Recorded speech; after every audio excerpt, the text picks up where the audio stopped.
சாந்தி. 18/2/2026. இனிமையான குழந்தைகளே, நீங்கள் பழைய உலகத்திலிருந்து இறந்து இப்பொழுது புதிய உலகத்திற்கு செல்வதற்காக இந்த பல்கலைக்கழகத்திற்கு வந்திருக்கிறீர்கள். இப்பொழுது உங்களது அன்பு ஒரு பகவானிடம் உள்ளது.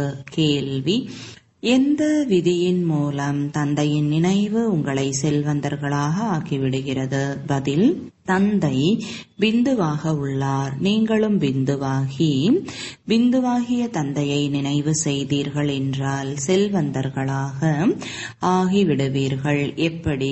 ஒன்றோடு புள்ளி வைத்தால் 10, இன்னொரு புள்ளி வைத்தால் 100, பிறகு 1000 ஆகிவிடும். அதுபோல பாபாவின் நினைவின் மூலம் புள்ளி வைக்கப்பட்டு கொண்டே போகிறது. நீங்கள் செல்வந்தராக ஆகிக் கொண்டே போகிறீர்கள். நினைவில்தான் உண்மையான வருமானம் உள்ளது. பாடல்: கூட்டத்தில் ஒரு ஜோதி எழுந்தது.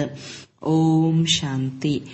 இந்த பாடலின் பொருள் எவ்வளவு வித்தியாசமாக உள்ளது! யாருக்காக அன்பு உருவாகியுள்ளது? யாரிடம் அன்பு ஏற்பட்டுள்ளது? பகவானிடம். ஏனென்றால் இந்த உலகத்திலிருந்து இறந்தவராகி அவரிடம் செல்ல வேண்டும். இதுபோல எப்போதாவது யாரிடமாவது அன்பு ஏற்படுகிறதா என்ன? ஒருவருக்கு நாம் இறந்து விடுவோம் என்ற சிந்தனை வரும்பொழுது யாராவது யார் மீதாவது அன்பு வைப்பார்களா? பாடலின் பொருள் எவ்வளவு அற்புதமாக உள்ளது! ஜோதியின் மீது விட்டில் பூச்சிகள் அன்பு வைத்து சுற்றி வந்து மடிந்து போகின்றன. நீங்களும் கூட பாபாவின் அன்பில் இந்த ஷரீரத்தை விட்டுவிட வேண்டும். இந்த பாடல் ஒருவருக்காக மட்டும்தான். அந்த தந்தை எப்பொழுது வருகிறாரோ அப்பொழுது யார் அவரிடம் அன்பு வைக்கின்றனரோ அவர்கள் இந்த உலகத்தில் இறந்து விட வேண்டி உள்ளது. பகவானிடம் அன்பு வைக்கின்றனர் என்றால் இறந்து எங்கே செல்வார்கள்? நிச்சயமாக பகவானிடம்தான் செல்வார்கள். மனிதர்கள் இறைவனிடம் செல்வதற்காக தான் தான புண்ணியம், தீர்த்த யாத்திரை முதலியன செய்கிறார்கள். ஷரீரத்தை விடும் பொழுது கூட பகவானை நினைவு செய்யுங்கள் என்று மனிதர்களுக்கு சொல்கிறார்கள். பகவான் எவ்வளவு புகழ் பெற்றவர்! அவர் வருகிறார் என்றால் முழு உலகத்தையும் அழித்து விடுகிறார். நீங்கள் அறிவீர்கள், நாம் இந்த பழைய உலகத்தில் இருந்து இறந்தவராகி புதிய உலகத்திற்கு செல்வதற்காக இந்த பல்கலைக்கழகத்திற்கு வருகிறோம். பழைய உலகம் அசுத்தமானது, நரகம் என சொல்லப்படுகிறது. தந்தை புதிய உலகத்திற்கு செல்வதற்கான வழியை சொல்கிறார். என்னை மட்டும் நினைவு செய்யுங்கள். நான் சொர்க்கத்தை படைக்கின்ற தந்தை. அந்த தந்தையிடம் இருந்து உங்களுக்கு செல்வம் கிடைக்கிறது, சொத்து கிடைக்கிறது, வீடு முதலியவை கிடைக்கும். பெண் குழந்தைகளுக்கோ ஆஸ்தி கிடைப்பது இல்லை. அவர்களை வேறு வீட்டுக்கு அனுப்பிவிடுகிறார்கள். அதாவது அவர்கள் வாரிசு கிடையாது. இந்த பகவானோ அனைத்து ஆத்மாக்களின் தந்தை ஆவார். இவரிடம் அனைவரும் வந்தாக வேண்டும். ஏதோ ஒரு சமயம் தந்தை நிச்சயமாக வருகிறார், அனைவரையும் வீட்டிற்கு அழைத்து செல்வதற்காக. ஏனென்றால் புதிய உலகத்தில் மிக குறைவான மனிதர்களே இருப்பார்கள். பழைய உலகத்திலோ ஏராளமானவர்கள் உள்ளனர். புதிய உலகத்தில் மனிதர்களும் கொஞ்சம் பேர்தான், சுகமும் அதிகமாக இருக்கும். பழைய உலகத்தில் ஏராளமான மனிதர்கள் என்றால் துக்கமும் அதிகம். அதனால் அழைக்கிறார்கள். காந்தியடிகளும் ஹே பதீத பாவனா வாருங்கள் என்று அழைத்தார். அவரை பற்றி தெரிந்து கொள்ளவில்லை, அவ்வளவுதான். புரிந்து கொள்ளவும் செய்கிறார்கள். பதீத பாவனா பரமபிதா பரமாத்மா. அவர்தான் உலகை துக்கத்திலிருந்து விடுவிக்க கூடியவர். ராமர் மற்றும் சீதையை முழு உலகமும் ஏற்றுக்கொள்ளாது. முழு உலகமும் பரமபிதா பரமாத்மாவை விடுவிக்க கூடியவர், வழிகாட்டி என்று ஏற்றுக்கொள்கிறது. துக்கத்திலிருந்து விடுவிக்கிறார். நல்லது. துக்கத்தை கொடுப்பது யார்? தந்தை. துக்கத்தை கொடுக்க முடியாது. ஏனென்றால் அவரோ பதீத பாவனர், தூய்மையான உலகமாகிய சுகதாமத்திற்கு அழைத்து செல்பவர். நீங்கள் அந்த ஆன்மீக தந்தையின் ஆன்மீக குழந்தைகள். குழந்தைகள். தந்தை எப்படியோ குழந்தைகளும் அப்படியே. லௌகீக தந்தையினுடையவர்கள் லௌகீகமானவர்கள், அதாவது ஷரீர சம்பந்தமான குழந்தைகள். இப்பொழுது குழந்தைகள், நீங்கள் இதை புரிந்து கொள்ள வேண்டும். நாம் ஆத்மா, பரமபிதா பரமாத்மா நமக்கு ஆஸ்தி தருவதற்காக வந்துள்ளார். நாம் அவருடைய குழந்தைகளாக ஆவோம் என்றால் சொர்க்கத்தின் ஆஸ்தி அவசியம் கிடைக்கும். அவர் சொர்க்கத்தை உருவாக்கக்கூடியவர். நாம் மாணவர்கள், இதை மறக்க கூடாது. குழந்தைகளின் புத்தியில் உள்ளது. சிவபாபா மதுவனத்தில் முரளி இசைக்கிறார். அந்த மூங்கிலின் முரளியோ அங்கு கிடையாது. கிருஷ்ணர் நாட்டியம் ஆடுவது, முரளி இசைப்பது, இவையெல்லாம் பக்தி மார்க்கத்தின் உடையவை. மற்றபடி ஞானத்தின் முரளியை சிவபாபா தான் இசைக்கிறார். உங்களிடம் நல்ல நல்ல பாடல்களை இயற்றுபவர்கள் வருவார்கள். பாடல்களை அநேகமாக ஆண்கள் இயற்றுகிறார்கள். நீங்கள் ஞானத்தின் பாடல்களை தான் பாட வேண்டும். அதன் மூலம்தான் சிவபாபாவின் நினைவு வரும். பாபா கூறுகிறார், தந்தையாகிய என்னை நினைவு செய்யுங்கள். சிவா என்றால் புள்ளி என கூறுகிறார்கள் வியாபாரிகள். புள்ளி வைப்பார்கள் என்றால் சிவா என்று கூறுவார்கள். ஒன்றிற்கு முன்னால் புள்ளி வைத்தால் 10 ஆகிவிடும். இன்னும் ஒரு புள்ளி வைத்தால் 100 ஆகிவிடும். அதன் பிறகு ஒரு புள்ளி வைத்தால் 1000 ஆகிவிடும். ஆக நீங்களும் கூட அந்த சிவனை நினைவு செய்ய வேண்டும்.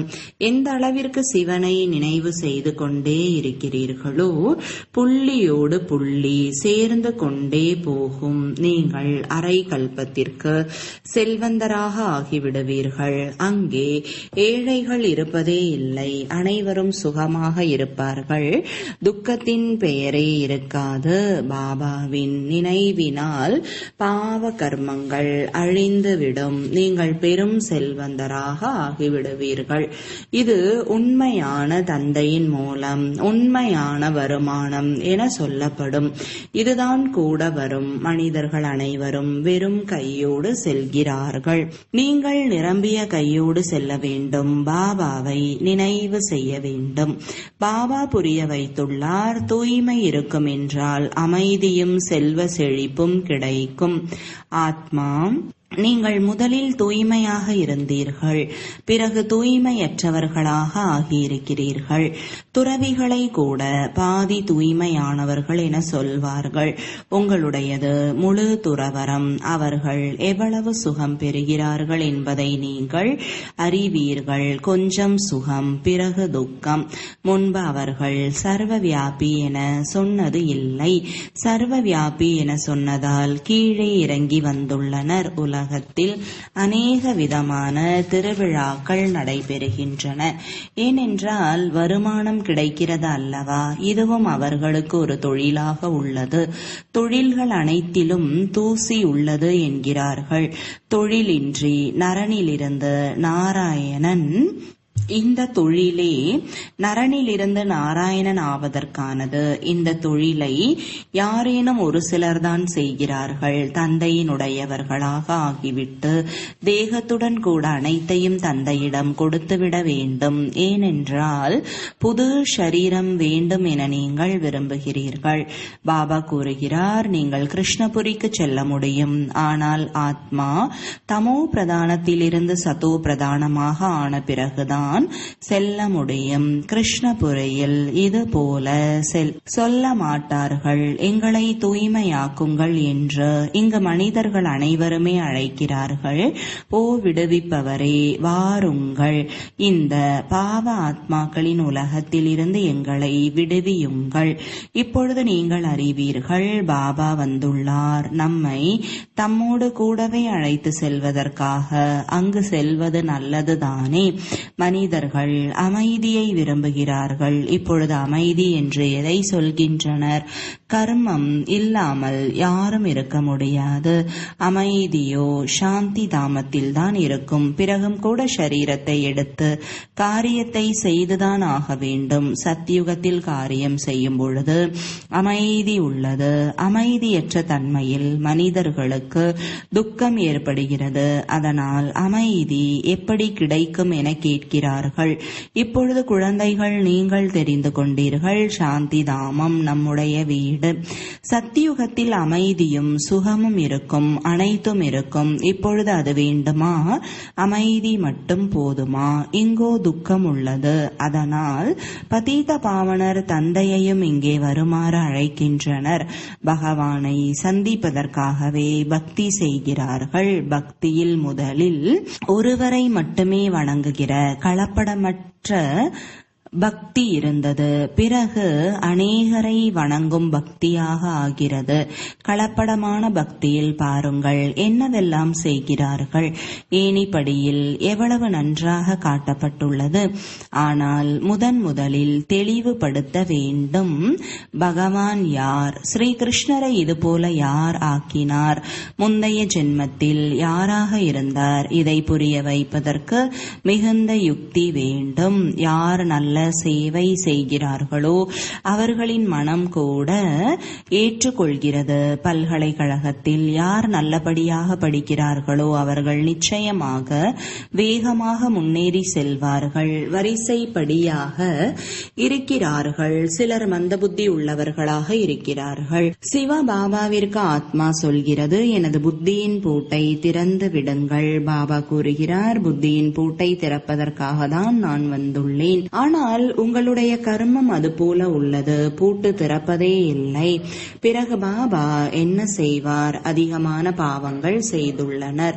இப்பொழுது பாபா அவர்களை என்ன செய்வார்? நாங்கள் எப்படி படிக்கிறோம் என்று ஆசிரியரிடம் மாணவர்கள் கேட்டால் அவர் என்ன சொல்வார்? ஆசிரியர் ஒன்றும் இரக்கமெல்லாம் காண்பிக்க மாட்டார். ஒருவேளை அவர்களுக்காக கூடுதலாக நேரம் ஒதுக்குவார்கள், அவ்வளவுதான். அதில் உங்களுக்கு தடை இல்லை. கண்காட்சி திறந்துள்ளது. அமர்ந்து பயிற்சி செய்யுங்கள். பக்தி மார்க்கத்திலோ யாரோ சொல்வார்கள் மாலையை சுற்றுங்கள். சிலர் சொல்வார்கள் மந்திரத்தை நினைவு செய்யுங்கள். இங்கோ தந்தை தன்னுடைய அறிமுகத்தை கொடுக்கிறார். தந்தையை நினைவு செய்ய வேண்டும். இதன் மூலம் ஆஸ்தி கிடைத்து விடுகிறது. ஆகவே நல்லபடியாக பாபாவிடமிருந்து முழு ஆஸ்தி பெற வேண்டும். இதிலும் பாபா கூறுகிறார், ஒரு பொழுதும் விகாரத்தில் செல்லக்கூடாது. சிறிதளவு விகாரத்தின் ருசி வந்துவிட்டாலும் பிறகு அது அதிகரித்து விடும். சிகரெட் முதலியவற்றை ஒருமுறை ருசி பார்த்து விட்டால் அந்த பழக்கம் உடனே தொற்றிவிடும். பிறகு அந்த வழக்கத்தை விடுவது கடினமாகிவிடும். சாக்கு போக்கு எவ்வளவு சொல்கின்றனர். எதுவும் பழக்கமாகிவிடக் கூடாது. அசுத்தமான பழக்கங்களை விட்டுவிட வேண்டும். உயிருடன் இருக்கும் போதே ஷரீர உணர்வை விட்டு என்னை நினைவு செய்யுங்கள். தேவதைகளுக்கு எப்பொழுதும் தூய்மையான பிரசாதம் வைக்கப்படுகிறது. ஆகவே நீங்கள் தூய்மையான உணவை சாப்பிடுங்கள். தற்சமயம் உண்மையான நெய் கிடைப்பது இல்லை. எண்ணெயை சாப்பிடுகிறார்கள். அங்கே எண்ணெய் போன்றவை இருக்காது. இங்கோ பால் பண்ணையில் பாருங்கள், தூய்மையான நெய்யும் வைக்கப்பட்டுள்ளது, பொய்யான நெய்யும் வைக்கப்பட்டுள்ளது. இரண்டிலும் தூய்மையான நெய் என்று எழுதப்பட்டுள்ளது. விலையில் வித்தியாசம் உள்ளது. இப்பொழுது நீங்கள் மலர்களைப் போல மலர்ந்து மகிழ்ச்சியாக இருக்க வேண்டும். சொர்க்கத்திலோ இயற்கையான அழகு இருக்கும். அங்கே இயற்கை கூட சதோ பிரதானமாக ஆகிவிடும். லக்ஷ்மி நாராயணர் போன்ற இயற்கையான அழகை இங்கே யாராலும் உருவாக்க முடியாது. அவர்களை இந்த கண்களால் யாரும் பார்க்க இயலாது. காட்சி கிடைக்கிறது, ஆனால் காட்சி கிடைப்பதால் யாரும் அப்படியே சித்திரத்தை உருவாக்கிவிட முடியாது. முடியாது. யாராவது ஓவிய கலைஞருக்கு காட்சி கிடைத்து அந்த நேரமே அமர்ந்து உருவாக்க வேண்டும். ஆனால் மிக கடினம். ஆக குழந்தைகளாகிய உங்களுக்கு மிகவும் பெருமிதம் இருக்க வேண்டும். இப்பொழுது நம்மை அழைத்து செல்வதற்காக தந்தை வந்துள்ளார். பாபாவிடமிருந்து நமக்கு சொர்க்கத்தின் ஆஸ்தி கிடைத்திருக்கிறது. இப்பொழுது நம்முடைய 84 பிறவிகள் முடிந்தது. இவ்வாறு சிந்தனைகள் புத்தியில் இருப்பதால் மகிழ்ச்சி இருக்கும். ஒருபொழுதும் விகாரத்தின் சிந்தனை வரக்கூடாது. தந்தை கூறுகிறார், காமம் மிக பெரிய எதிரி. திரௌபதியும் கூட இதனால் தான் அழைத்தார் அல்லவா? அவருக்கு ஒன்றும் 5 கணவர்கள் கிடையாது. அவரோ இந்த துச்சாதனன் என்னை மானபங்கம் செய்கிறான், இதிலிருந்து என்னை காப்பாற்றுங்கள் என்று சொல்லி அழைத்தார். பிறகு 5 கணவர் என்பது எப்படி இருக்க முடியும்? இப்படிப்பட்ட விஷயம் இருக்கவே முடியாது. அடிக்கடி குழந்தைகள் உங்களுக்கு புது புது கருத்துகள் கிடைத்து கொண்டே இருக்கின்றன என்றால் மாற்றம் செய்ய வேண்டும். ஏதாவது மாற்றம் செய்து வார்த்தையை போட வேண்டும். நீங்கள் எழுதுகிறீர்கள், கொஞ்ச காலத்திற்குள் நாங்கள் இந்த பாரதத்தை தேவதைகள் வாழும் உலகமாக ஆக்குவோம். நீங்கள் சவால் விடுகிறீர்கள். குழந்தைகளிடம் பாபா கூறுகிறார், மகன் தந்தையை காட்டுவான், தந்தை மகனை காட்டுவர். எந்த தந்தை? சிவன் மற்றும் சாலி கிராமம். இந்த பாடல் இவர்களை பற்றியதாகும். சிவபாபா என்ன சொல்லி புரிய வைக்கிறாரோ அதனை பின்பற்றுங்கள். தந்தையை பின்பற்றுங்கள் என்ற பாடலும் அவரை பற்றியது. ஆனால் தந்தையை பின்பற்றுவதாலோ நீங்கள் தூய்மை இழந்தவர் ஆகிவிடுகிறீர்கள். இவரோ தூய்மையாக்குவதற்காக பின்பற்ற செய்விக்கிறார். வித்தியாசம் உள்ளதுதானே? பாபா கூறுகிறார், இனிமையான குழந்தைகளே, பின்பற்றி தூய்மையாக ஆகுங்கள். பின்பற்றுவதால் தான் சொர்க்கத்தின் எஜமானர் ஆகின்றீர்கள். லௌகீக தந்தையை பின்பற்றுவதன் மூலம் 63 பிறவிகளாக நீங்கள் ஏணிப்படியில் கீழே இறங்கியே வந்திருக்கிறீர்கள். இப்பொழுது பாபாவை பின்பற்றி மேலே உயர வேண்டும். பாபாவுடன் கூடவே செல்ல வேண்டும். பாபா கூறுகிறார், இந்த ஒவ்வொரு ரத்தினமும் லட்சக்கணக்கான ரூபாய்கள் பெறும். நீங்கள் பாபாவை அறிந்து கொண்டு பாபாவிடமிருந்து ஆஸ்தி பெறுகிறீர்கள். அவர்களோ பிரம்மத்தில் ஐக்கியமாகி விடுவோம் என்று சொல்கிறார்கள். ஐக்கியமாவதோ கிடையாது. மீண்டும் வருவார்கள். பாபா தினம்தோறும் புரிய வைத்துக் கொண்டே இருக்கிறார். இனிமையிலும் இனிமையான குழந்தைகளே, முதலில் அனைவருக்கும் தந்தையின் அறிமுகத்தை கொடுக்க வேண்டும். பரலௌகீக தந்தை தூய்மையாவதற்கான ஆஸ்தியை தருகிறார். அதனால் எங்களை தூய்மையாக்குங்கள் என்று எல்லையற்ற தந்தையிடம் வாருங்கள் என சொல்கிறார்கள். அவர்தான் பதீத பாவனர். லௌகீக தந்தையை பதீத பாவனர் என சொல்ல மாட்டார்கள். அவர்கள் தாங்களே அழைத்து கொண்டு இருக்கிறார்கள். ஹே பதீத பாவனரே, வாருங்கள். அதனால் 2 தந்தையரின் அறிமுகத்தை அனைவருக்கும் கொடுக்க வேண்டும். திருமணம் செய்து கொண்டு தூய்மை இழக்க லௌகீக தந்தை கூறுவார். தூய்மையாகுங்கள் என பரலௌகீக தந்தை கூறுகிறார். என்னை நினைவு செய்வதன் மூலம் நீங்கள் தூய்மையாகி விடுவீர்கள். ஒரே ஒரு தந்தை அனைவரையும் தூய்மையாக ஆக்கக்கூடியவர். இந்த கருத்துகளை புரிய வைப்பதற்கான மிக நல்ல கருத்துகளாகும். விதவிதமான கருத்துக்களை ஞான சிந்தனை செய்து புரிய வைத்துக் கொண்டே இருங்கள். இது உங்களுடைய தொழில். நீங்கள்தான் தூய்மையற்றவர்களை தூய்மையாக ஆக்கக்கூடியவர். பரலௌகீக தந்தை இப்பொழுது கூறுகிறார், விநாசம் முன்னால் நின்று கொண்டிருப்பதால் தூய்மையாக ஆகுங்கள். இப்பொழுது என்ன செய்ய வேண்டும்? நிச்சயமாக பரலௌகீக தந்தையின் வழிமுறைப்படி நடக்க வேண்டும். கண்காட்சியில் இந்த உறுதிமொழியை எழுத வேண்டும். பரலௌகீக தந்தையை பின்பற்றுவோம். தூய்மை இழப்பதை தவிர்ப்போம். தந்தையிடம் வாக்குறுதி அளிக்கிறோம் என்று எழுதுங்கள். அனைத்து விஷயங்களும் தூய்மை பற்றியவை. குழந்தைகளாகிய உங்களுக்கு இரவும் பகலும் மகிழ்ச்சி இருக்க வேண்டும். பாபா நமக்கு சொர்க்கத்தின் ஆஸ்தியை தந்து கொண்டிருக்கிறார். அப்பா மற்றும் ஆஸ்தி இப்பொழுது நீங்கள் புரிந்து கொண்டீர்கள். சிவ ஜெயந்தி என்றாலே பாரதத்தின் சொர்க்கத்தின் ஜெயந்தி. கீதை தான் அனைத்து சாஸ்திரங்களின் தாய். கீதை தாய். தந்தையிடமிருந்துதான் ஆஸ்தி கிடைக்கிறது. கீதையை படைப்பவரே சிவபாபாதான். பரலௌகீக தந்தையிடமிருந்து தூய்மையாவதற்கான ஆஸ்தி கிடைக்கிறது. நல்லது. இனிமையிலும் இனிமையான தேடி கண்டெடுக்கப்பட்ட செல்லமான குழந்தைகளுக்கு தாயும் தந்தையுமாகிய பாப்தாதாவின் அன்பு நினைவுகள் மற்றும் காலை வணக்கங்கள். ஆன்மீக குழந்தைகளுக்கு ஆன்மீக தந்தையின் வணக்கங்கள். ஆன்மீக தந்தைக்கு ஆன்மீக குழந்தைகளின் அன்பு நினைவுகளும் வணக்கங்களும். தாரணைக்காக நாம் இறைமானவர்கள். இதை எப்பொழுதும் நினைவில் வைக்க வேண்டும். எந்த ஒரு தீய பழக்கமும் இருக்கக்கூடாது. அவற்றை விட்டுவிட வேண்டும். விகாரத்தின் சிந்தனை சிறிதளவு கூட வரக்கூடாது. உயிருடன் இருந்து கொண்டே ஷரீர உணர்வை மறந்து பாபாவை நினைவு செய்ய வேண்டும். விதவிதமான கருத்துக்களை சிந்தனை செய்து தூய்மை இழந்தவர்களை தூய்மையானவர்களாக ஆக்குகிற சேவை செய்ய வேண்டும். வரதானம். திருப்தியின் திரிமூர்த்தி சான்றிதழ் மூலம் எப்பொழுதும் வெற்றி பெறக்கூடிய உயர்ந்த பதவிக்கு அதிகாரி ஆகுக. விளக்கம்.